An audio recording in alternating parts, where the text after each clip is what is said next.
So I was here last week, and I got a little carried away, just rambling on without telling any jokes really, because I was very excited that some people were there for their first night, and I wanted to tell them about mine. But even though I told them that Jamie Kennedy was there, I didn't point out the funny parts about Jamie Kennedy being here that night. Like, for instance, he straight up made sure I know concretely that white people don't age well. Like, at all. This guy looks like Mark Hamill now. Not back in the day, Mark Hamill now. Like the wise, olden Jedi, right? Straight up, he looks like Luke Skywalker now, which is scary because every time that he missed a joke, he would take this and point it up here and be like, "Look at the sign, guys, it says ha ha. You're supposed to laugh." I thought it was a terrible decision because he could have just waved his hand in front of the group and said, "You thought that was funny." Alright, I guess I can't make you guys laugh, but this never lets me down.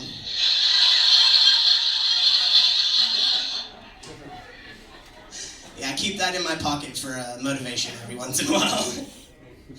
But yeah, as I said, not Mark Hamill, Jamie Kennedy was here making a bunch of different jokes, and he was trying to make sure that everyone knew that there were certain technologies that were useless nowadays. And I was listening to his joke, very happy that he was telling it because it was his first time out in a while. He's making new jokes, telling them to the public, and He's trying to tell us about fax machines being useless. He was like, "Why don't you use fax machines anymore?"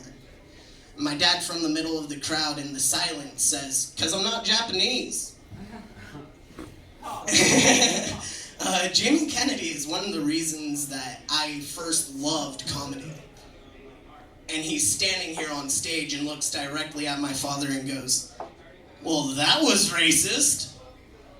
And I have to agree with him, but as someone else noticed, he was sitting right about over here. He was like, "But he's right." Yeah, I had a great time that night, and I got a little too much into the story the last time, so I came here to make up for that time. So I'm doing 10 minutes instead of 5, because I wasted the last 5 that I was here. Yeah, and so I am going to tell other jokes, I swear. Like, I think it's really important nowadays that people know a little bit of Spanish. Anybody here speak Spanish? Yeah. Yeah? Okay. Solamente un poco para mí, pero entiendo mucho y español es mi favorita lengua, pero no... See, I can't even finish the sentence because I don't even know the rest of the words. I do love Spanish though. It's, as I said, one of my favorite languages, and I think it's very important, especially in California, to know at least a little bit. Because there are a lot of words that sound very familiar and are the same basic thing, right? Vasos is not vases, it's glasses, right? Platos is plato, right?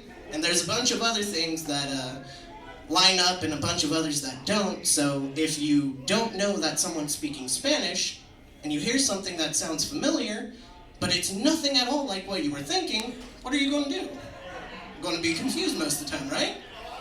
So, I'm in the restaurant business a lot, and there are a lot of people who are Mexican in the restaurant business. One of the reasons I think it's great to know Spanish. And I had someone walk behind me and say, "Atrás a ti," which means just simply, "I'm behind you." But as a white person, especially as a white person named Karen, probably about late 60s, if you're walking down the middle of the LA street and a little brown person behind you says "atrocity," you're going to turn around and see those little guys and be like, "Oh my God, are you the next Mayans? When is it happening? I thought it was supposed to happen in 2012. What happened? We aren't gone yet." So, yeah, I guess I should probably pull this guy back out, because that was the punchline, guys. Come on, get with it. Anyways, yeah, I'll occasionally, like, have this in my car, and it will get stuck somewhere, like, in a corner, and every time I turn, it will hit a new button, or the same one over and over again. So, like, when I make a good turn, I love hearing this one. It's like, oh yeah, I did it perfect. And then every once in a while I'll be at work and I'll just do this one for fun. See if anyone thinks I broke anything in the background. I've only tricked like 2 or 3 people at my work with that one though. And both of them were customers. They freaked the fuck out. It was hilarious. One of the little props that I have on me today though is actually, well, Altoid box. Because I wanted to point out that if they ever wanted to actually like support gay rights, do anything like that, they could just switch the first 2 words here. Curiously Strong now is Strongly Curious Mints. Alright, so I guess I'm probably going to waste a couple more of these minutes this time because I can't get any of you to laugh tonight. Oh my god. Because I'm still trying, but definitely going to have to turn it up a notch. I landed up a couple of years ago when I was like 7, 8, asking my brother and my dad, what's it mean when a woman says maybe? And my parents, my dad, my brother, my mom, said when a woman says maybe, she means no. And so I landed up going to the girl I liked at the time and asking her out on a date. She said maybe. So I thought she said no to me. I was like, okay, moving along. Went to the second best girl in the class, asked her.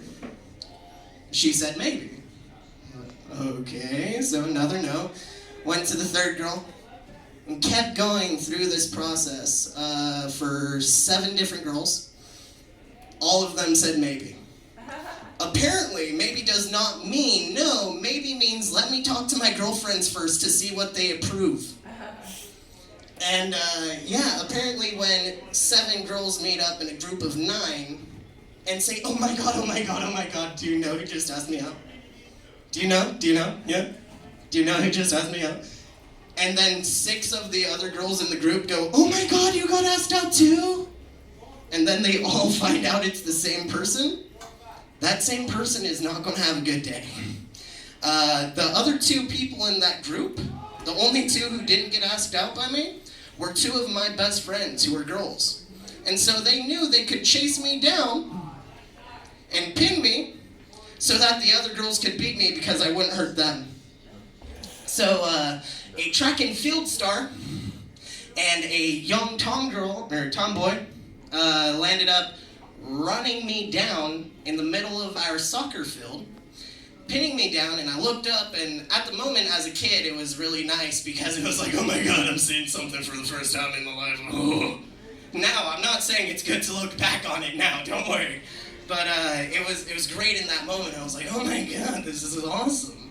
And then I have 1 person on my arms and 1 on my legs, and then all of a sudden I see 7 young women running towards me. I'm already scared at the fact that I'm pinned down, but now I know why I'm fucked. All I saw for about 30 seconds after that was pretty sparkles and like those sneakers that light up, like the princess sneakers that light up, little sparkles coming off each kick.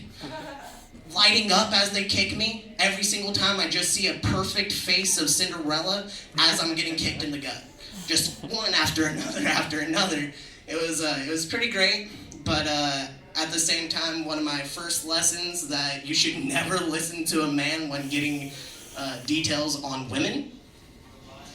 Yeah, anyways, I know I'm wasting a lot of my time, but I'm having a great time anyway. This is something that I've wanted to do my entire life. Yeah, I'm just really glad that I'm able to share this time with you guys no matter how terribly I do, and hopefully I get to share more with you in the future. My name's John Cruz Eskridge. My parents named me and gave me a stage name before they knew what I wanted to do, but I think it's awesome that they did.